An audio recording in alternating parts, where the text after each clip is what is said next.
አላለም። ምን እገላሃለሁ አላልክም? አልኩት እንዴ? አልሰማሁም። ምን የኔ ጌታ አላልክም? አወይ አዝም የኔ ጌታ ወይ ከማን ጋር ነው የመጣው? ከአባቴ ጋር። እዚህ ነው ያለው አባት? በዳዳ አባትየው ዋው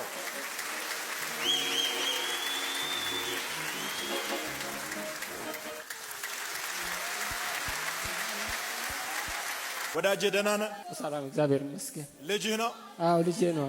ደስ ብሎሃል? በጣም ደስ ብሎኛል። ከየት ነው የመጣችሁት? ከጭሮ ያው ፕሮግራሙን ለመካፈል ነበር ትላንት ተነስተን የገባ ነው። ከዚህ በፊትም እዚህ ሲመላለስ 3 መጥቼ ነበር።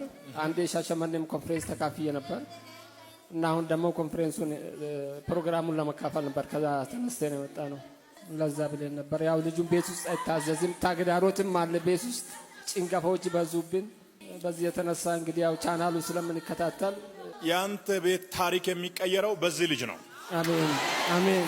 ይሄ ልጅ ማርሽ ቀያሪ ነው። አሜን አሜን አሜን። በቤተሰብ ውስጥ የሌለ አዲስ ታሪክ በዚህ ልጅ ይጀመራል። አሜን አሜን። አእምሮን ከፍቻለሁ። አሜን። የእግዚአብሔር ሰማያዊ ባለጠግነት በሱ ላይ ይሆን። አሜን። መንፈሳዊ ባለጠግነት በሱ ላይ ይሆን። አሜን። በርኩሳን መናፍስቶች ላይ በኃይልና በበቀል ቀባው። አሜን። የእግዚአብሔር ቅባት በላዩ ላይ ይሆን። አሜን። ይሄን ለእናቴ ትሰጣለህ። እሺ፣ በኢየሱስ ክርስቶስም ይሄንን ዘይት ባርካል። እናንተ ቤት ሲገባ ታሪክ ይቀየር። ሰዎች ይደነቁ። ባረኩት። እኔ ስጣት። እሺ፣ እወድሃለሁ። ደስ ብሏል። በቃ ደስ ብሎኛል። ዘሬ ተወለድኩት እኔ ራሴ